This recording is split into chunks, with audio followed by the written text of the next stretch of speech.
y luego comenzamos con las exposiciones. ¿Estamos visualizando las diapositivas?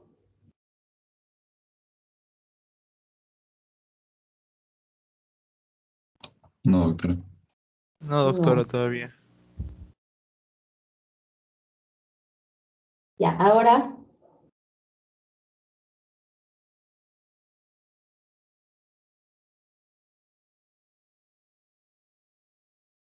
¿Sí estamos viendo?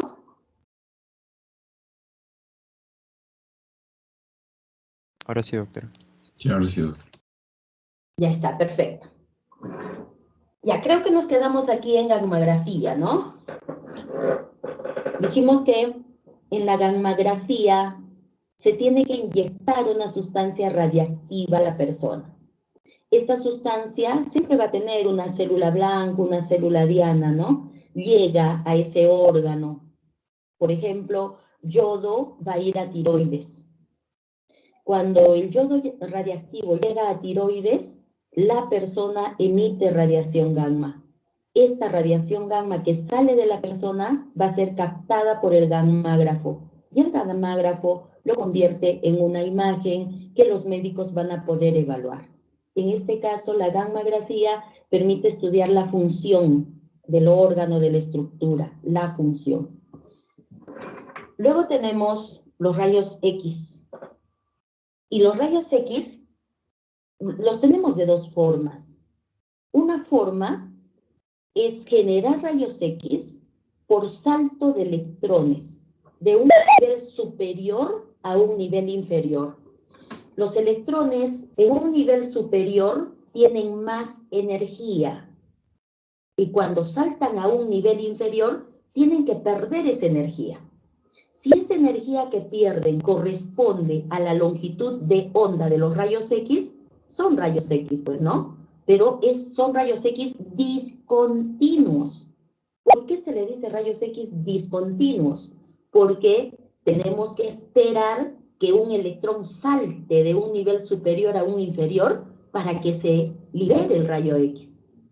Si no salta, no va a haber rayo X. Entonces, estos rayos X generados por el salto de electrones no les sirve al médico para el diagnóstico, para obtener una placa radiográfica, no les sirve. Los rayos X que le va a servir tienen que ser rayos X que se produzcan de manera continua. Y entonces, esos rayos se van a producir en un tubo.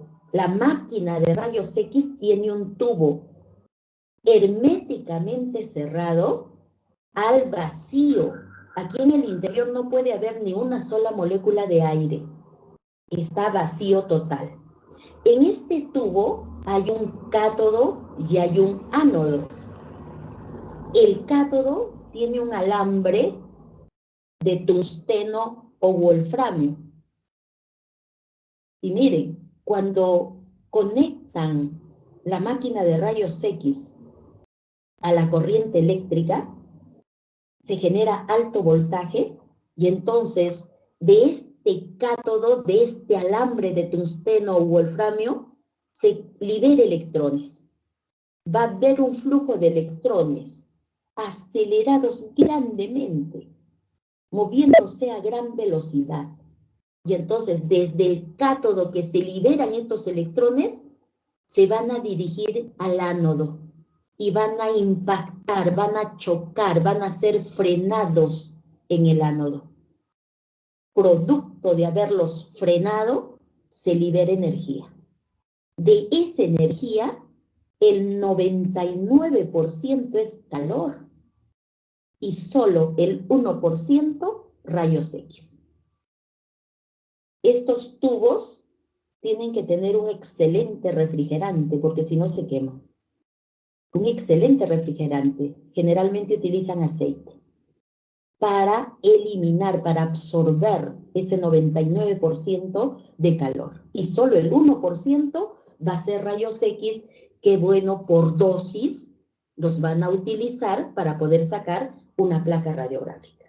Entonces, una vez más, los rayos X están relacionados con la corona de los átomos. Los rayos gamma salen del núcleo de los átomos. ¿Cómo sacan una placa radiográfica, no? Aquí tendrían la máquina de rayos X, salen los rayos X, van a pasar a través de la estructura de la persona. Y detrás de la persona es que está esta lámina en donde se va a imprimir la imagen. Entonces, de blanco, por ejemplo, el hueso, porque a través del hueso no pasan los rayos X. Y si no pasan los rayos X, no va a llegar a la placa. Si los rayos X logran pasar por una estructura y llega a la placa, ahí se ven los tonos de grises. Mientras más oscuro significará que la placa recibió más rayos X que pasaron por la estructura. Y entonces esto le va a permitir al médico poder observar estructura. Estructura, ¿qué sucedió con la estructura? ¿Qué pasa con la estructura? Los rayos X. Sin embargo, los rayos gamma, en este caso en la gammagrafía, función. La función. Si la estructura, el órgano, absorbió más este yodo radioactivo o lo absorbió menos. Función, en este caso, estructura. Resonancia magnética nuclear es otra técnica interesante. En este caso, en la resonancia magnética nuclear, el organismo no recibe radiación. Aquí en rayos X, la persona está recibiendo radiación. Son rayos X, es radiación ionizante, está pasando a través de la persona. En este caso, en la resonancia magnética nuclear, no. Aquí es un imán el que determina todo este fundamento de esta técnica de diagnóstico. Es un imán. Yo creo que todos han jugado con un imán. Tiene dos polos, ¿no? Igual, podríamos decir igual, un polo positivo, un polo negativo, le dicen norte-sur, ¿sí? Si tuviesen dos imanes y tratan de juntarlos por el mismo polo, nunca se van a juntar, no pueden. Tienen que juntarse por diferente polo. ¿De acuerdo? Entonces, esta técnica de resonancia nuclear para los seres humanos tiene como fundamento el evaluar el movimiento de los protones de los átomos. Específicamente para nuestro organismo se utiliza el átomo de hidrógeno, porque hay abundante hidrógeno. 70% de agua en nuestro organismo, hay abundante hidrógeno. Este hidrógeno tiene un protón y un electrón. Aquí esto está en movimiento, no es que está quieto, el protón se está moviendo. El protón se está moviendo, ¿de acuerdo? Va a haber una rotación. Él lo hace sobre su propio eje o lo puede hacer también desplazándose. El movimiento del protón tiene la apariencia del movimiento de un trompo, ¿de acuerdo? Así están los protones en los átomos de hidrógeno de nuestro organismo. Entonces, ¿cuál es el fundamento de esta técnica de diagnóstico? Utiliza los átomos de hidrógeno y resulta que los protones de los átomos de hidrógeno están moviéndose en cualquier dirección. Así, están en cualquier dirección en nuestro organismo. Si a la persona la ponemos dentro de este imán, ¿qué va a hacer el imán? El imán lo que hace es ordenarlos en base al campo magnético del imán. Los ordena. Una vez que los ha ordenado, se le hace llegar energía extra, ondas de radio. Se aplica una energía extra, ondas de radio. Entonces, ¿qué va a suceder? Estos protones de los hidrógenos van a absorber esa energía. Van a tener una energía extra. ¿De acuerdo?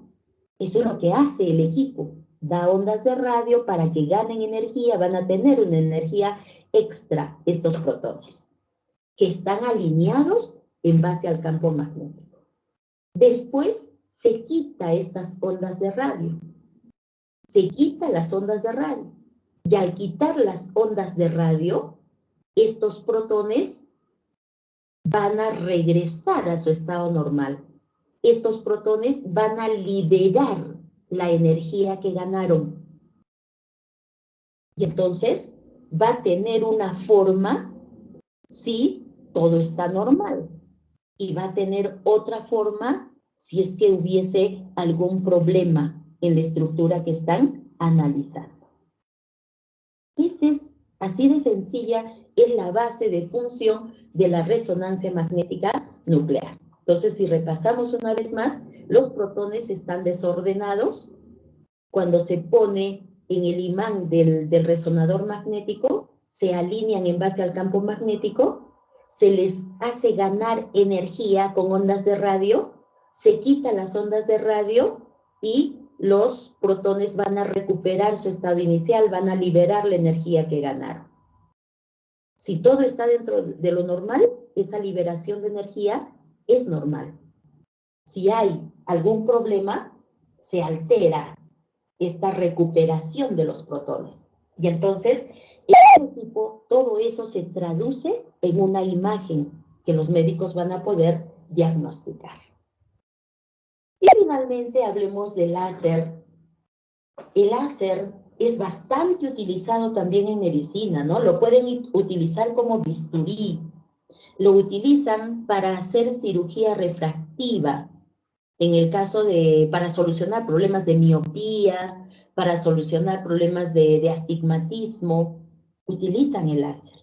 Lo utilizan el láser para retirar tatuajes de la piel, para poder disimular una cicatriz, etcétera, etcétera, etcétera. Bastante utilizan el láser. ¿Cómo se genera el láser? El láser se genera de una forma muy parecida a los rayos X, por salto de electrones de un nivel superior a un nivel inferior. Pero lógicamente que este salto de electrones va a tener que generar una determinada longitud de onda. En este caso del láser es una longitud de onda visible, la estamos observando. Yo creo que todos han utilizado un puntero láser rojo, por ejemplo. Es la longitud de onda del rojo. Por eso lo estamos viendo rojo. ¿De acuerdo? Entonces, para generar el láser, miren, en este caso el electrón ha saltado de este tercer nivel a un primer nivel. Genera una luz azul, digamos así. Aquí el electrón ha saltado del tercer nivel al segundo nivel. Genera una luz roja. Entonces, en los equipos médicos, en el láser médico, existen unos tubos especiales. En estos tubos debe haber un solo tipo de átomos. Yo no puedo tener estos dos, yo tengo que tener uno solo. Hay láseres que se producen solo por CO2, entonces aquí en el interior de este tubo va a haber solo CO2. Neón, solo neón, ¿de acuerdo? Este tubo tiene dos espejos. Este espejo de aquí, 100% reflejante. O sea, la luz llega al espejo y se refleja. Este de aquí no es 100% reflejante. La parte central del espejo deja pasar la luz. Por aquí, entre comillas, va a salir la luz láser. Entonces, ¿qué es lo que ocurre? Los átomos van a estar aquí. Imaginen, este átomo va a estar aquí. Se tiene que estimular. Hay una fuente de energía que estimula a este átomo a que el electrón de un nivel inferior salte a un nivel superior. Ya saben cuánta energía le van a dar para que el electrón salte a un nivel superior. Y también ya saben que cuando este electrón retorna a su nivel original, ¿cuánto de energía libera? ¿Qué longitud de onda tiene? Eso ya se conoce. Por eso es que existen los láseres con diferentes elementos químicos, porque ya saben cuánto absorben de energía y cuánto liberan cuando se recuperan, cuando los electrones regresan a su nivel original. Entonces, los átomos reciben un primer estímulo ya se genera, imaginemos esta luz azul, y se va a estar moviendo en el interior de este tubo. Cuando esa luz llega a este espejo, se refleja. Y esa misma luz va a servir de estímulo para los otros átomos. Y entonces se amplifica, cada vez vamos a tener más luz en el interior, reflejando, rebotando en los espejos. Al final hay tanta luz que ya comienza a salir por aquí. Ya sale. Esta sería la luz láser. Esta luz láser tiene tres características importantes. Es coherente, tiene la misma longitud de onda. Si ustedes utilizan un puntero láser, le enfocan, ¿no? Prenden el puntero láser y ven la línea de la luz que llega a un punto específico. ¿Por qué? Porque es coherente, tiene una misma longitud de onda.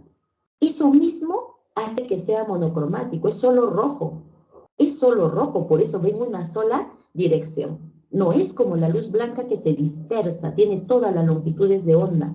La luz láser no se dispersa.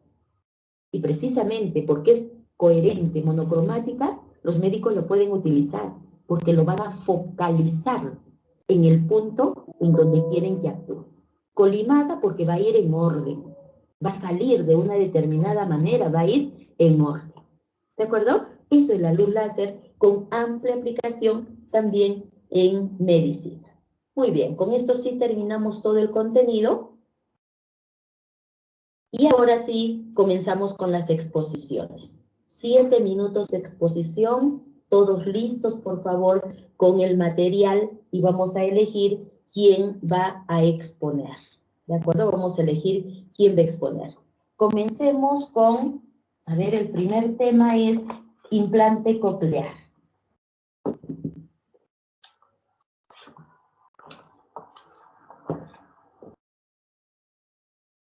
¿Ya? Compartimos el trabajo, por favor, implante coclear.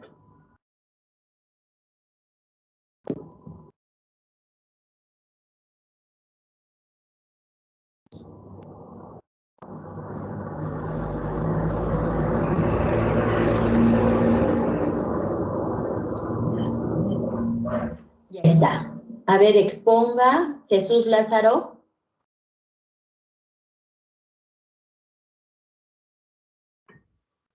Hola, doctora, ¿se me escucha? Sí, sí te escucho, pero está un poquito despacio, a ver si un poquito más fuerte. Hola, doctora, ¿me escucha? Sí, sí, ya exponga. Nuestro tema sigue implante coclear. Para poder empezar, ¿cómo se llama nuestra presentación? Vamos a explicar el concepto. Y un implante coclear es un pequeño dispositivo electrónico que ayuda a las personas a escuchar y se puede utilizar para personas sordas o con muchas dificultades para oír. Este tipo de implantes no es lo mismo que un audífono, dado que este último es implantado quirúrgicamente y funciona de manera diferente.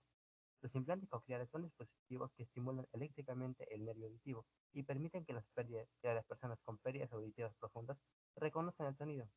Este dispositivo consta de dos componentes: un componente interno con un receptor y electrodos que se implantan con el oído durante un procedimiento quirúrgico, y un componente externo con micrófono, procesador de voz y transmisor. Puede tener diferentes materiales, siendo el más común el titanio. Hablando del funcionamiento físico, el implante coclear surge de la idea de tratar de imitar el funcionamiento de una cóclea sana. De manera general, consiste en introducir uno o más electrodos en el interior de la cóclea de un paciente sordo. Se entrega señal eléctrica a los mismos de manera que la corriente que fluye entre ellos y que sea capaz de polarizar y despolarizar las células que componen las terminaciones nerviosas del aparato auditivo, y el cerebro capta este estímulo como una sensación auditiva. Como se mencionó antes, el dispositivo consta de dos componentes: un componente externo que consta de un micrófono, antena, cable de conexión y procesador del habla y batería, y un componente interno que consta de un receptor estimulador. Entonces, el sonido entra por el micrófono que se encuentra situado en la antena y transforma sus sonidos en señales eléctricas, las cuales pasan a través del cable y van al procesador del habla. Este realiza un tratamiento matemático de la señal y la amplifica, transformándola en una señal digital que es descompuesta en bandas frecuenciales. Y a partir de este momento se procesa como analógica o pulsátil. Se devuelve por el cable a la antena, que transmite por ondas de radiofrecuencias al dispositivo interno, donde se reconoce y decodifica la señal, activándose los electrodos que finalmente estimulan el nervio auditivo. el cual envía sus estímulos a la corteza cerebral para que sean interpretados como sonidos. En implantes monocanales solo se emplea un electrodo, mientras que los multicanales el electrodo es insertado en la cóclea, de manera que diferentes fibras del nervio auditivo pueden ser estimuladas en diferentes lugares de la cóclea, sacando provecho de la localización del dispositivo para la codificación de frecuencias. Diferentes electrodos son estimulados dependiendo de la frecuencia de la señal. Los electrodos cercanos a la base de la cóclea son estimulados con señales de frecuencia altas, mientras que los electrodos cercanos al ápex son estimulados con señales de frecuencias bajas. El procesador de señal es el encargado de transformar la señal de entrada en bandas o canales diferentes de frecuencia, enviando la señal filtrada al electrodo indicado.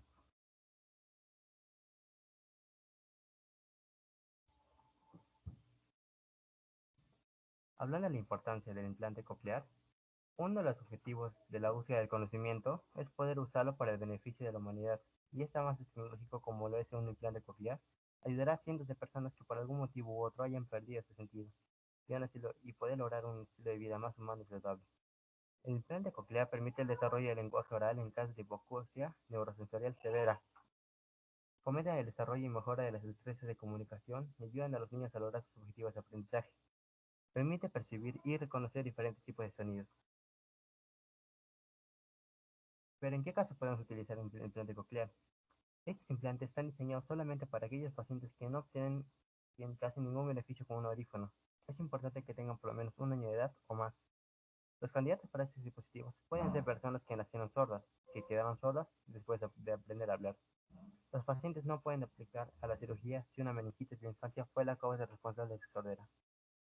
Muchas gracias. Muy interesante, ¿no? Muy interesante escuchar lo que desarrolla la ciencia, la tecnología, para poder solucionar problemas de nuestro organismo. Muy bien. Sigamos con ojo biónico.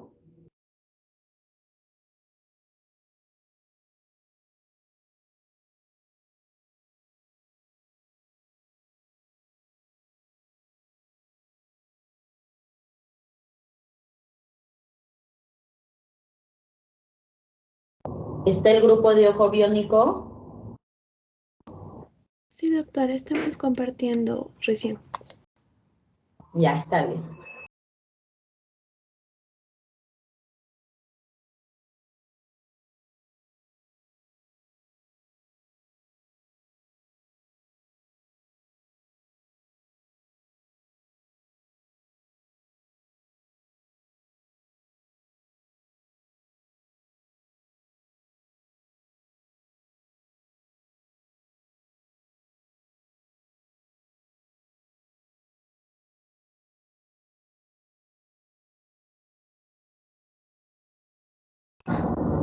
Ya, a ver, exponga Flor Rodríguez.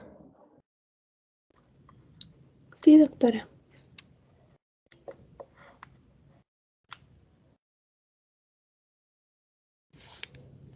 Ya.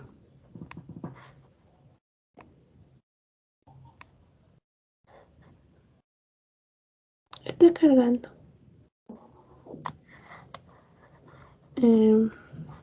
Ya.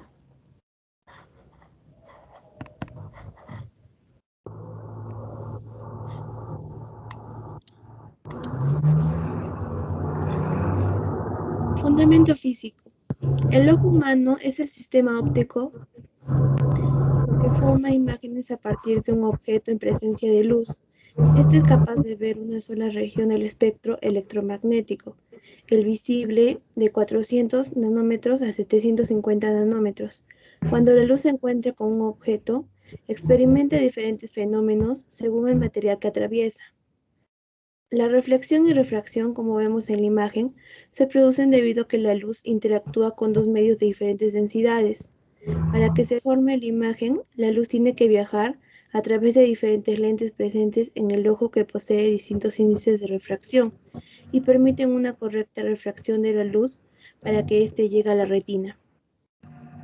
Tres de las lentes, córnea, humor vitreoso, humor acuoso y humor vítreo, son cóncavo-convexas y el cristalino es una lente biconvexa, con capacidad de acomodación respecto a la distancia del objeto.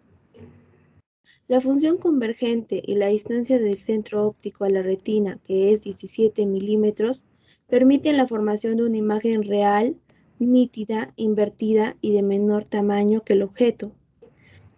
Tiene lugar en la fobia.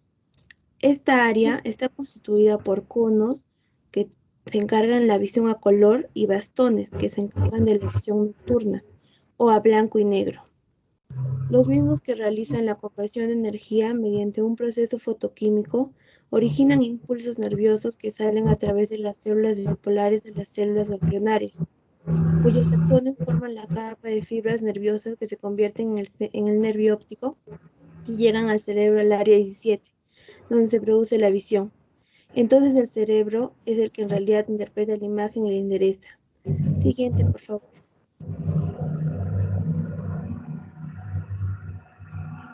El Argus 2 es un ojo biónico que tiene como objetivo reemplazar la función fotorreceptora del ojo. Su éxito dependerá de que éste puede capturar eficientemente la imagen, traducir dicha información en señales eléctricas para que llegue al nervio óptico y transmitir la información a la corteza visual. Consta de componentes los cuales son externos, como la cámara de video integrada a unos lentes que captura la imagen en tiempo real, la unidad de procesamiento visual o BPU, que es una especie de computadora portátil que traduce la imagen en información eléctrica, es decir, invierte la imagen en una imagen artificial pixelada en imágenes de grises, procesa el video y traduce la información visual en parámetros de estimulación. Y en tercer lugar, la bobina externa, que transmite la información de la BPU a los componentes internos mediante telemetría de radiofrecuencia. Siguiente, por favor.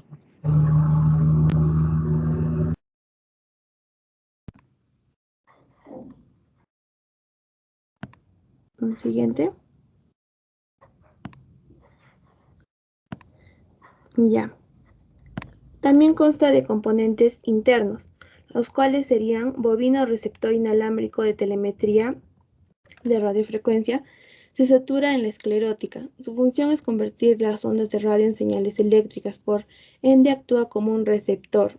Luego la cinta de cables que conecta la bobina al circuito integrado por la aplicación, que es matriz de electrodos. Y por último, la matriz de electrodos, compuesta de 60 electrodos de platino incrustado en una fina película de polimida que se fija a la retina, permitiendo generar las cargas eléctricas, estimular los tejidos retinianos subyacentes, es decir, este genera la estimulación directa de la superficie de la retina. Siguiente, por favor.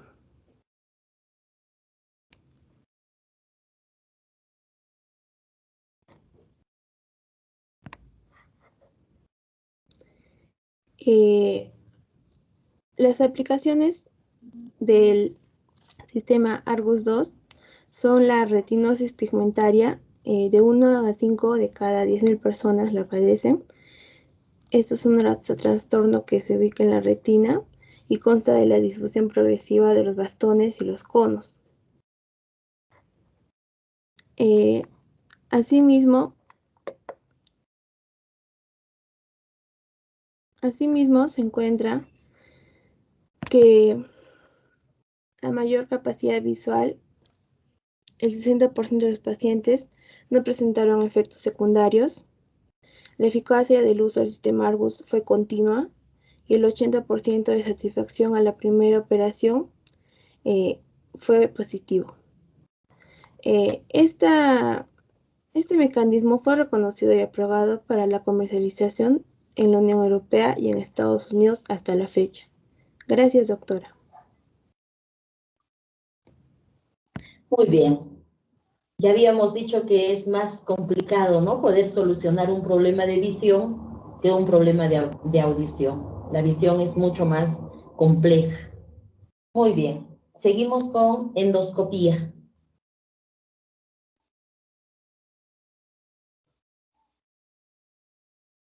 Sí, doctor, un momento, están cargando las diapositivas. ¿Ya?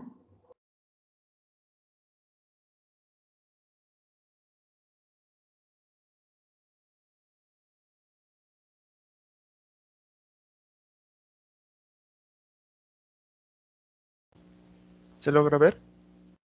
Sí, sí, sí. Ya, a ver, exponga Lisette Latorre.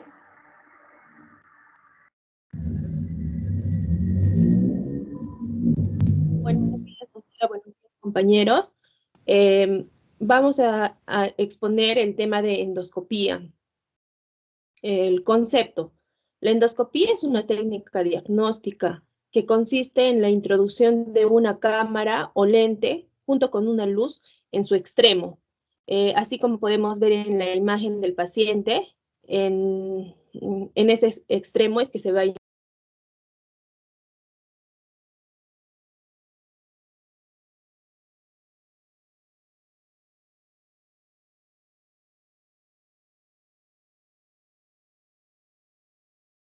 Lisette, no te escuchamos. Doctora, perdón, yo estaba hablando. Doctora, disculpe, me olvidé de activar el audio.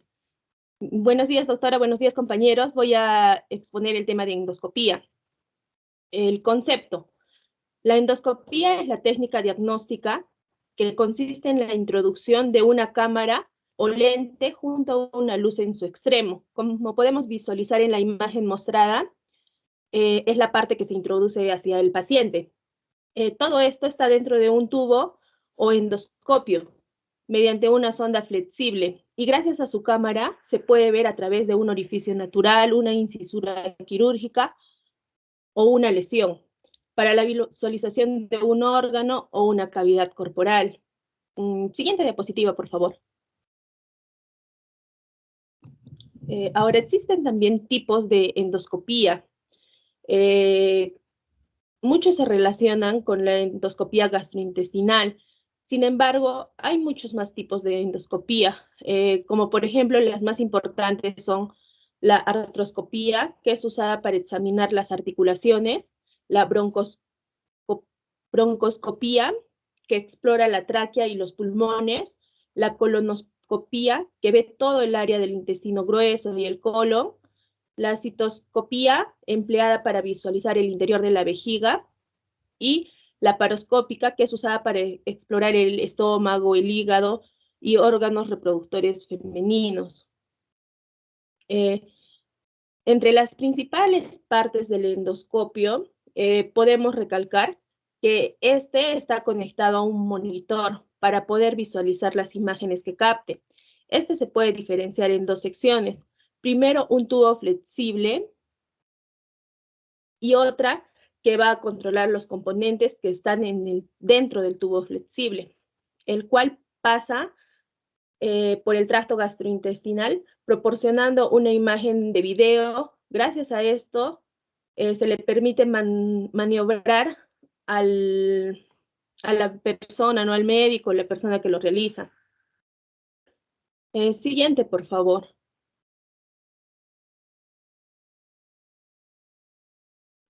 Respecto al fundamento teórico de la endoscopía, se encuentra generalmente conectado a una fuente de luz de gran intensidad luminosa y algunos están provistos de una fuente de luz LED integrada. También poseen fibra óptica, que es un cilindro muy delgado de vidrio o material plástico, capaz de atrapar y transportar luz debido a múltiples reflexiones internas, así como podemos ver en las imágenes. Como vemos en la imagen, la fibra óptica es un conductor de ondas en forma de filamentos delgados y muy flexibles que van a dirigir la luz a lo largo de su longitud, usando la reflexión total interna que se da cuando la luz pasa de un medio más denso con índice de refracción N2, así como vemos en la imagen superior derecha, a otro medio menos denso con índice de refracción N1. Podemos ver que el rayo de luz incidente se refracta de tal modo que no es capaz de atravesar la superficie entre ambos medios, reflejándose completamente y quedando confinado totalmente en el haz de luz, en el medio más denso, por cuyo interior se propaga. Este fenómeno solo se produce para ángulos de incidencia mayores al ángulo crítico, ya que para ángulos mayores la luz deja de atravesar la superficie y es reflejada internamente de manera total. Entonces, cuando la luz llega al final del tubo que está dentro del paciente, la imagen se refleja hacia la persona en el exterior, de modo que se pueda ver el interior. Así podemos obtener la imagen de la región corporal que queremos observar en la pantalla. Durante todo este trayecto no se producirán distorsiones de la imagen, ya que la alineación de las fibras se mantienen a lo largo del tubo del endoscopio. Siguiente diapositiva, por favor. Respecto a las aplicaciones y riesgos de la endoscopía, entre las principales aplicaciones podemos mencionar observar en detalle una zona en el interior del cuerpo, tomar muestras de tejido anormales, tratar ciertas enfermedades, extirpar tumores, detener un sangrado, extraer cuerpos extraños. Principalmente la endoscopía nos sirve como un método de diagnóstico e incluso para llevar a cabo ciertas cirugías pequeñas. Respecto a los riesgos y complicaciones de la endoscopía, estas son muy poco frecuentes, pero podrían presentarse. Por ejemplo, una infección, un sangrado de hemorragia en el proceso de la endoscopía o incluso un desgarro del esófago. Siguiente, por favor. Eso sería todo, doctora. Gracias. Muy bien, hemos recordado todo el fundamento que también habíamos estudiado, ¿no? Está muy bien el repaso. Seguimos con técnicas electrofisiológicas.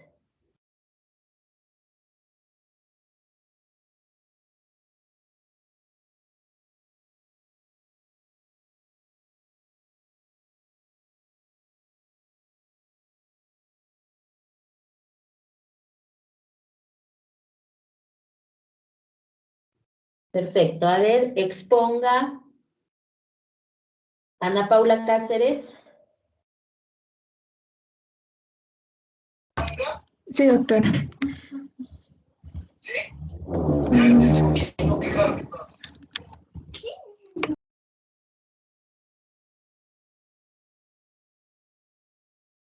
Ya. La actividad eléctrica se asocia con la entrada de información sensorial al cerebro y se registra mediante una técnica electrofisiológica. Los electrodos van a registrar la actividad eléctrica del cerebro con la ayuda de un ordenador y un amplificador de las señales, puesto que la actividad eléctrica emite una débil señal al exterior. Cada electrodo proporciona información sobre el grado particular de la actividad eléctrica de una región determinada. Es así que podemos hablar de la electromiografía como una técnica que consiste en la aplicación de pequeños electrodos especiales y de bajo voltaje utilizados para tener registro de corrientes eléctricas que se forman en los nervios y músculos al producirse las contracciones frente a un determinado movimiento, lo que permite determinar si tal funcionamiento es adecuado o no. También podemos referirnos a la electroencefalografía, una de las exploraciones neurofisiológicas complementarias de uso más extendido en la práctica médica.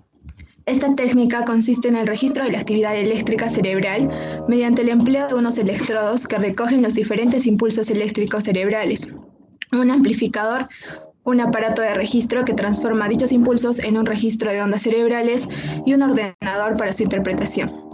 De la misma forma, un electrocardiograma es empleado para el registro de la actividad eléctrica del corazón a partir de electrodos colocados sobre la piel, haciendo posible así medir el ritmo cardíaco y la regularidad de los latidos cardíacos. Es una prueba común e indolora, que se utiliza para detectar rápidamente los problemas cardíacos y controlar la salud del corazón. A continuación procederemos a explicar más detalladamente el funcionamiento de las tres técnicas mencionadas.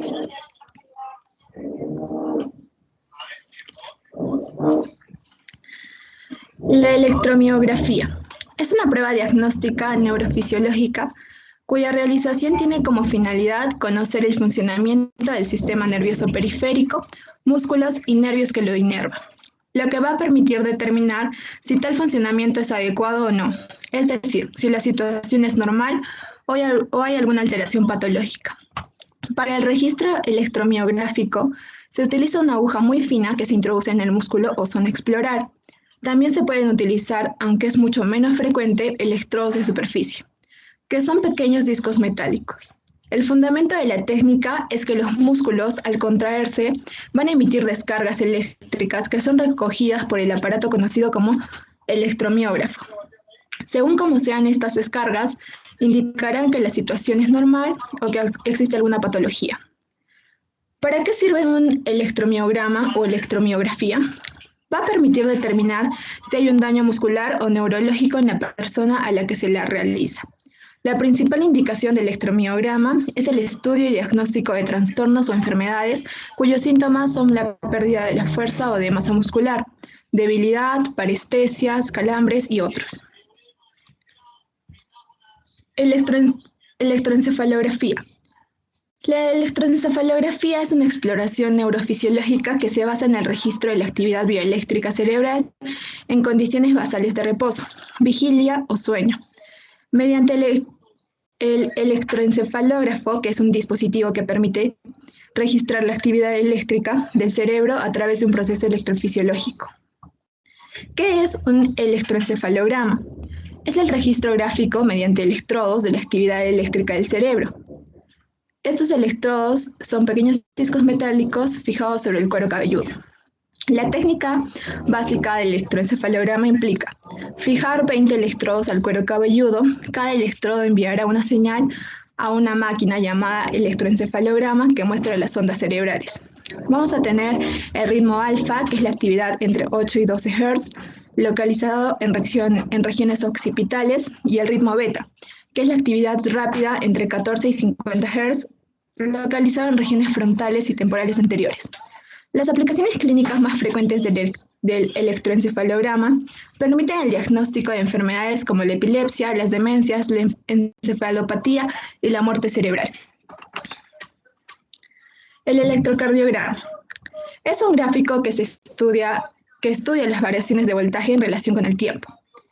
En un electrocardiograma normal, cada complejo consta de una serie de deflexiones u ondas, que alternan con la línea basal. Realizando la lectura de izquierda a derecha, se distinguen la onda P, el segmento PR, el complejo QRS, el segmento ST y finalmente la onda T. Las ondas del electrocardiograma son la onda P, la activación auricular, la onda Q, activación ventricular, la onda QSR, despolarización ventricular, el segmento ST, la onda T, que es la repolarización ventricular. Cada derivación electrocardiográfica está constituida por la unión de dos electrodos. Se colocan en total 10 electrodos, uno en cada extremidad, formando las 6 derivaciones de los miembros. Los 6 electrodos restantes se colocan en la región precordial, haciendo referencia a las 6 derivaciones precordiales. El electrocardiograma es una técnica muy usada para diagnosticar cardiopatías, así como para supervisar los tratamientos que influyen en la actividad eléctrica del corazón. Cuando se interpreta de forma correcta, constituye una herramienta insustituible. Gracias. Muy bien, miren ustedes, son 3 técnicas diferentes de diagnóstico, ¿no? Son 3 grandes técnicas. Los médicos en este campo son pues especialistas para poder evaluar, pero miren, el fundamento físico de función es básico para los 3. Los 3 tienen el mismo fundamento. ¿Qué cosa es lo que están midiendo? Una diferencia de potencial. ¿Y con qué pueden captar y medir esa diferencia de potencial? Con electrodos. Estos electrodos llevan el mensaje al instrumento médico, al equipo médico. Y el equipo médico les va a dar una imagen, les va a dar un gráfico que ya ustedes van a poder evaluar para poder tomar una decisión. Ya hemos estudiado, cuando hemos hablado de mecanismos disipativos, hemos estudiado cómo se da esa migración de los iones y cómo se están generando esos voltajes. Y si comparamos un punto con otro punto, estamos comparando voltajes, estamos buscando la diferencia de potencial, ¿no? Es básico el principio físico de la función. La técnica se llama electromiografía. ¿Qué necesitan para hacer electromiografía? Un electromiógrafo. ¿Y qué van a obtener como resultado? Un electromiograma. Eso específicamente para estudiar la función eléctrica de los músculos. Si decimos la otra técnica, electroencefalografía, un electroencefalógrafo y un electroencefalograma del gráfico. Electrocardiografía, electrocardiógrafo y electrocardiograma. ¿De acuerdo? Muy bien. Sigamos con resonancia magnética nuclear.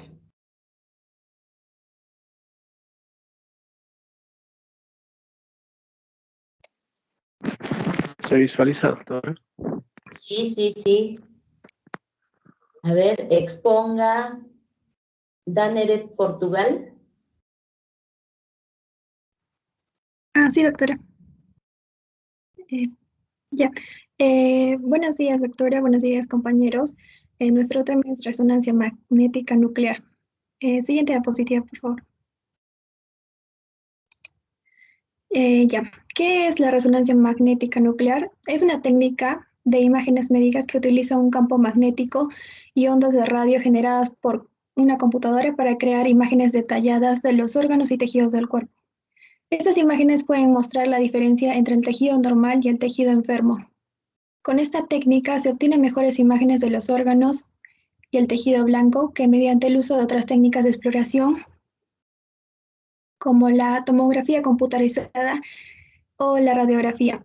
En una espectroscopía de la absorción, cuyo fundamento radica en la propiedad que posee algunos núcleos de absorber energía cuando son sometidos a la acción de radiofrecuencias, este tipo de radiación provoca un tránsito entre los niveles de energía resultante de la interacción de un campo magnético externo con distintas orientaciones del spin nuclear.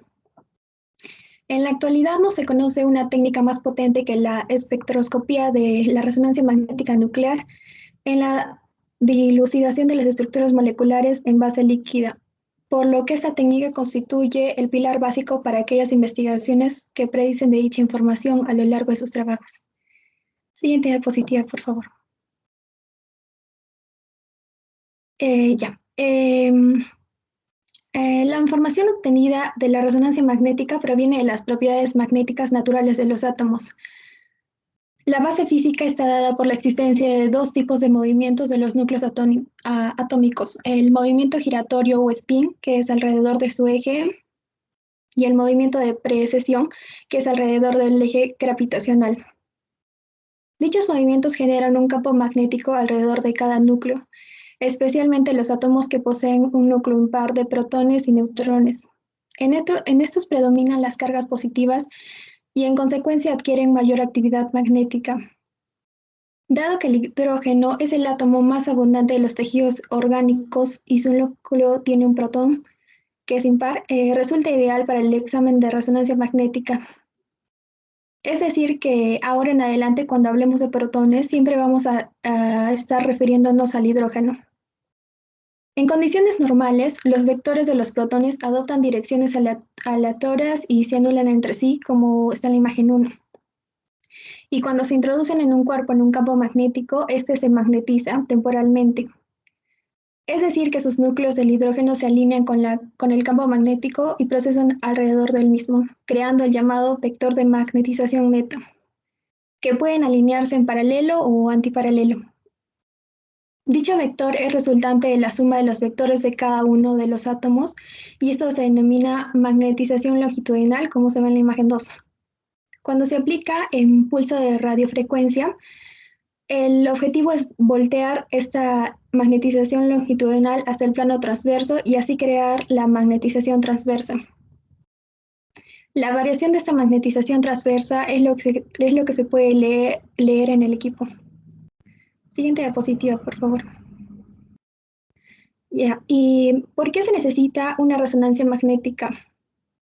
Se usa una resonancia magnética nuclear en lugar de una tomografía computarizada cuando se necesita más información detallada para detectar y visualizar problemas en nuestro cerebro, en la médula espinal, músculos, hígado y problemas también en nuestros órganos reproductores femeninos, en el hueso fracturas en el hueso, en la cadera, en el pelvis, problemas en las articulaciones como desgarros o esguinces o sangrado e infección. Eso es todo, doctora. Gracias. Muy bien. Ya estamos reforzando lo que ya dijimos anteriormente, ¿no? Continuamos con tomografía por emisión de positrones.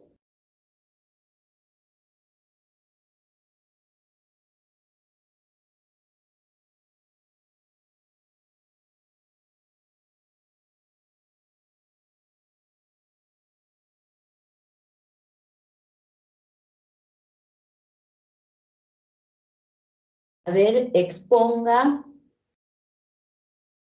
Germán Silva. Buenos días, doctora. El día de hoy mi grupo y yo vamos a presentar el tema de tomografía por emisión de positrones. Para esto vamos a empezar con qué es, y es una prueba por imágenes de medicina nuclear que ayuda a evaluar o tratar una variedad de enfermedades. Además, mide funciones importantes del cuerpo, tales como el metabolismo, lo que ayuda a los médicos a evaluar cuán bien están funcionando los órganos y tejidos. Con respecto al fundamento biofísico, la imagen obtenida mediante el tomógrafo PET, que son las siglas de tomografía por emisión de positrones, se basa en captar la emisión de radiación electromagnética resultante de la reacción de aniquilación de los positrones emitidos por los radionúcleos con los electrones de la materia. Al producirse la aniquilación de ambos, es decir, el electrón y el positrón, se dará lugar a dos fotones que viajarán en la misma dirección pero en sentidos opuestos, con un ángulo de 180 grados. Dos cristales de centelleo se utilizan como detectores que ha de estar colocados en coincidencia, es decir, también con un ángulo de 180 grados. La señal es captada y procesada y se obtiene una imagen tridimensional que nos informa de la distribución del radionúcleo emisor en el organismo del paciente. Ahora, ¿cuáles son los usos comunes? Principalmente hemos mencionado tres, que serían en el corazón, ya que puede mostrar el funcionamiento del corazón, lo que ayuda a determinar si una persona es candidata a una cirugía de injerto de revascularización arterial coronaria o a un trasplante. En el cerebro nos muestra si éste funciona correctamente y cuáles de sus áreas están más activas durante ciertas actividades, por ejemplo, al momento de realizar cálculos matemáticos. Además de que la PET se utiliza ocasionalmente para ayudar en el diagnóstico de Alzheimer, Parkinson y trastornos convulsivos. Finalmente, otro de sus usos es para la detección de cáncer, ya que la PET puede mostrar la localización de un cáncer, los lugares en los que se haya diseminado y cómo está respondiendo el cuerpo del organismo al tratamiento. Ahora, ¿cómo funciona el procedimiento? Pues la tomografía por emisión de positrones es un procedimiento de medicina nuclear que utiliza un material radioactivo denominado radiosonda.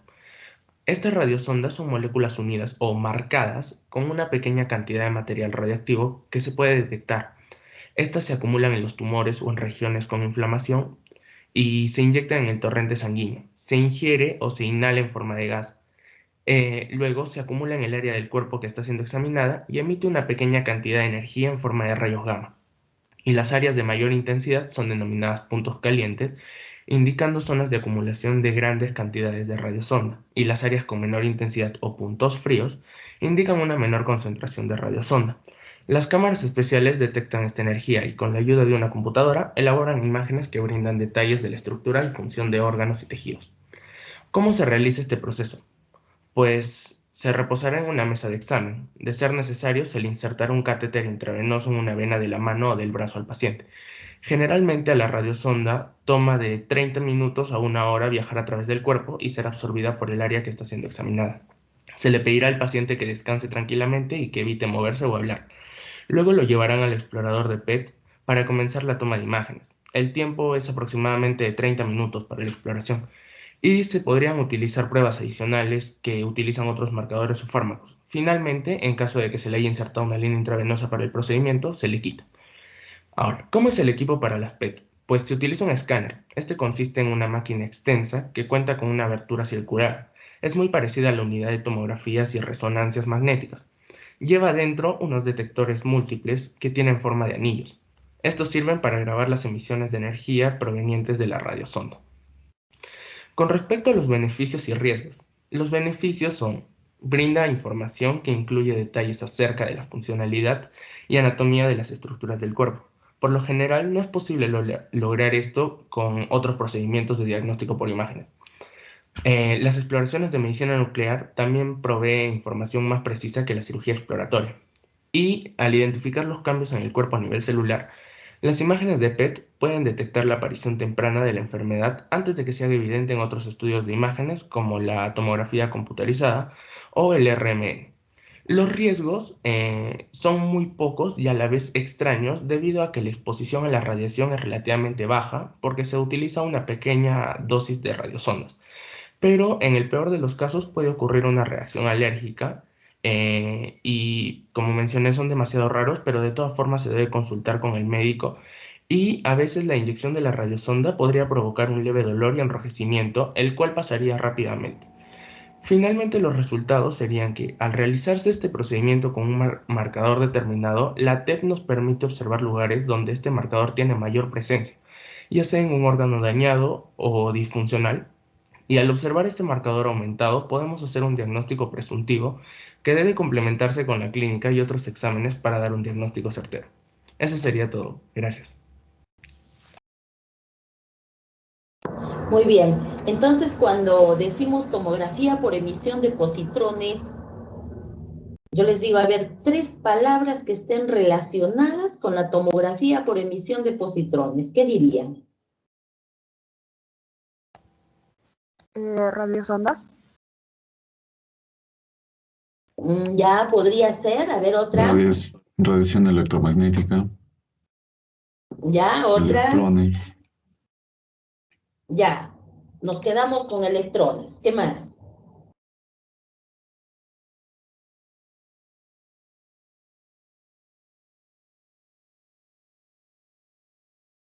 ¿Qué más? Para que se tenga esa técnica de diagnóstico, ¿qué es importante?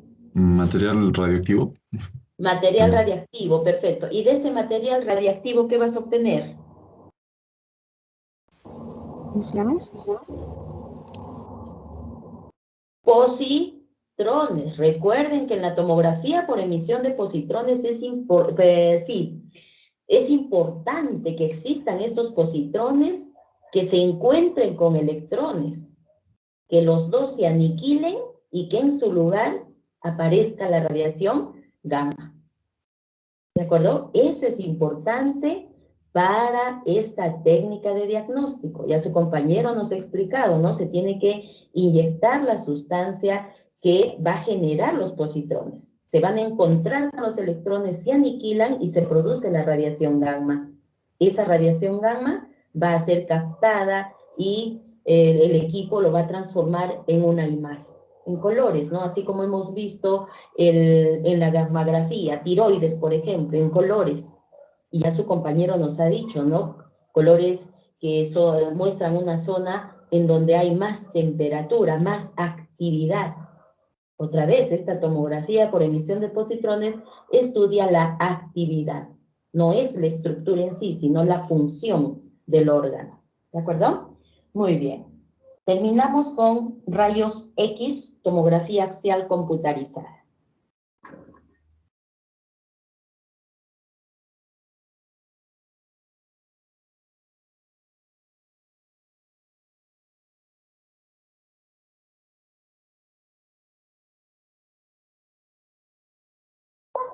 Bien, a ver, exponga Diego Muñoz.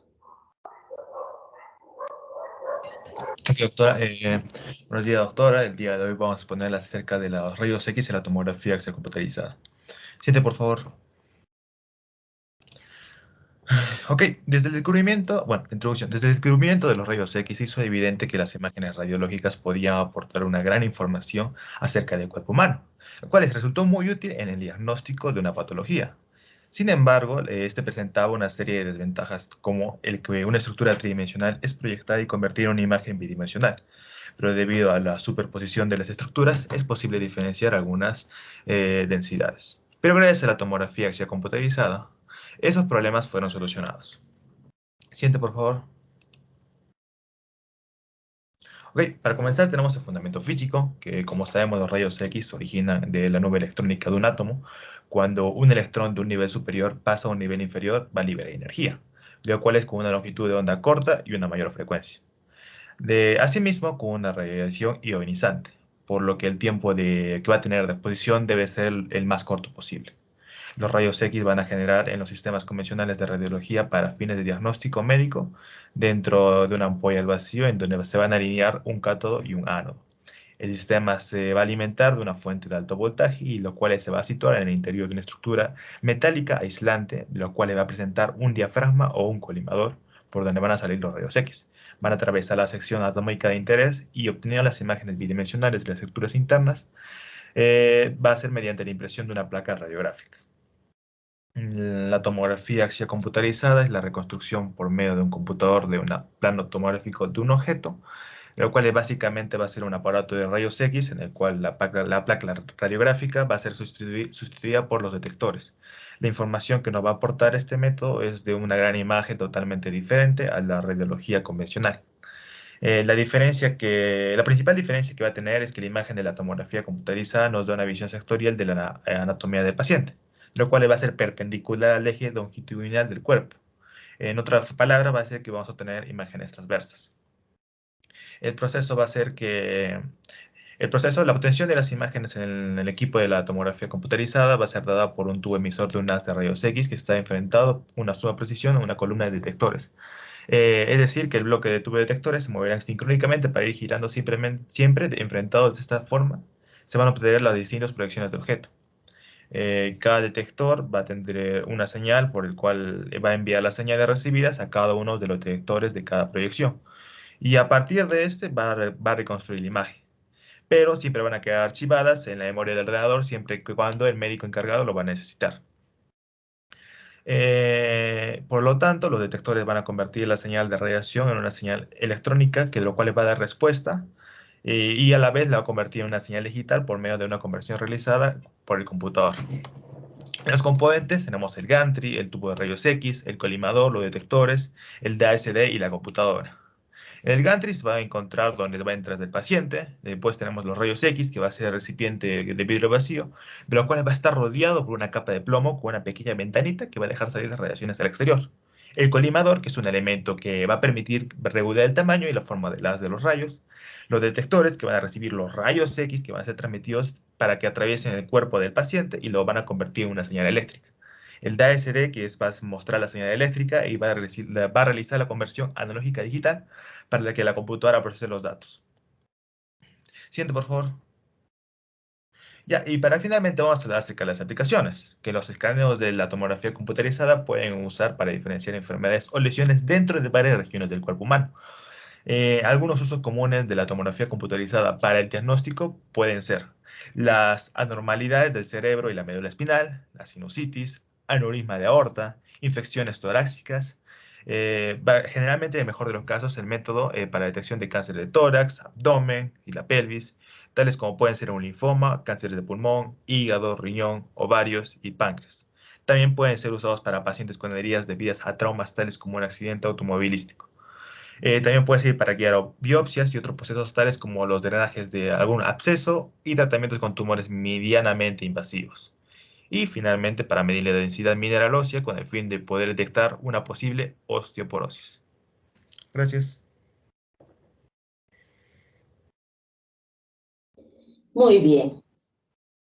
Bueno, la diferencia es clara, ¿no? La máquina convencional da una sola imagen, la tomografía axial computarizada da imágenes por cortes, una secuencia de imágenes, le permite hacer un estudio mucho más minucioso en el proceso de diagnóstico. Todos tienen el fundamento, los dos, ¿no? Tanto la máquina convencional como la tomografía axial tienen como fundamento la generación de los tubos, la generación de los rayos X en esos tubos, ¿no? En esos tubos que su compañero nos ha vuelto a explicar. Muy bien, con esto estamos terminando nuestra asignatura. Terminemos bien, por favor. Estudien, repasen, organicen todo su tiempo para todas las asignaturas que están llevando. No digan, ya probé, no me interesa ese curso, no. Siempre miren hacia el futuro, tienen que ser excelentes, van a competir y para competir tienen que saber más que los demás. Prepárense para eso, chicos. Tienen que ser muy buenos médicos, muy buenas médicas. Prepárense para eso, no lo tomen a la ligera. Van a trabajar con seres humanos, otras personas trabajarían con ustedes, ¿verdad? Entonces tienen que pensar cómo quieren ser tratados. Así tienen que tratar también a los demás. Sean grandes, sean felices siempre. El examen está programado para el día miércoles. No me han dicho todavía la hora. ¿Me confirmas, Alejandro, a qué hora va a ser? Pero además, sí. Disculpe, es que hemos cambiado el día. No sé si le ha llegado ya, porque ya habíamos mandado el día y todo ello. Ya, ¿cuándo va a ser entonces? Se iba a pasar para el martes, disculpe, doctora. ¿Martes a qué hora? Eso era por confirmar, doctora, con usted. Ya, me avisan. Ustedes pónganse de acuerdo y me dicen a qué hora va a ser, ¿ya?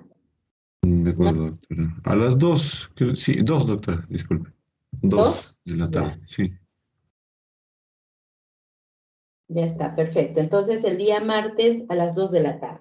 Después del examen, me tienen que dar una horita para poder entregar notas. Es obligatorio que estén, por favor.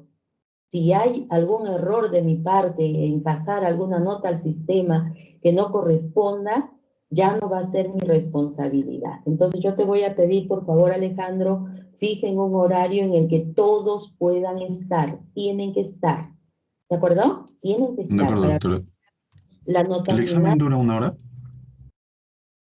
45 minutos será, no es complicado, es sencillo.